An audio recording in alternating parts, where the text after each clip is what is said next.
জয়গুরু। শ্রী শ্রী ঠাকুরের শ্রীহস্ত লিখিত সত্যানুসরণ থেকে পাঠ করছি। আজকের বিষয় বন্ধুত্ব।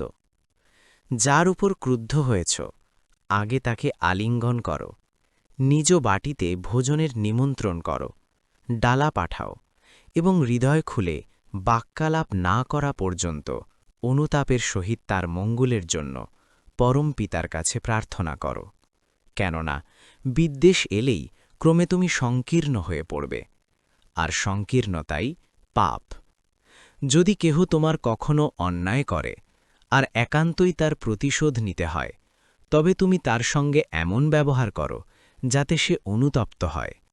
এমনতর প্রতিশোধ আর নেই। অনুতাপ তুষানল, তাতে উভয়েরই মঙ্গল। বন্ধুত্ব খারিজ করো না, তাহলে শাস্তিতে সমবেদনা ও সান্ত্বনা পাবে না।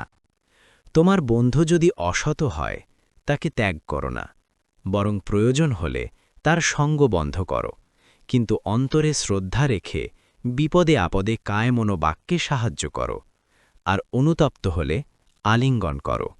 তোমার বন্ধু যদি কুপথে যায়, আর তুমি যদি তাকে ফেরাতে চেষ্টা না করো বা ত্যাগ করো, তার শাস্তি তোমাকেও ত্যাগ করবে না।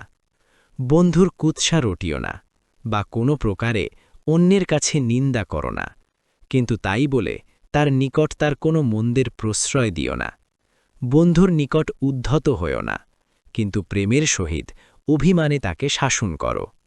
বন্ধুর নিকট কিছু প্রত্যাশা রেখো না, কিন্তু যা পাও প্রেমের সহিত গ্রহণ করো।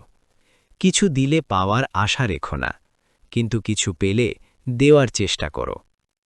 বন্ধুত্ব বিষয়ক আজকের সত্যানুসরণ পাঠ এখানেই শেষ হল। জয়গুরু।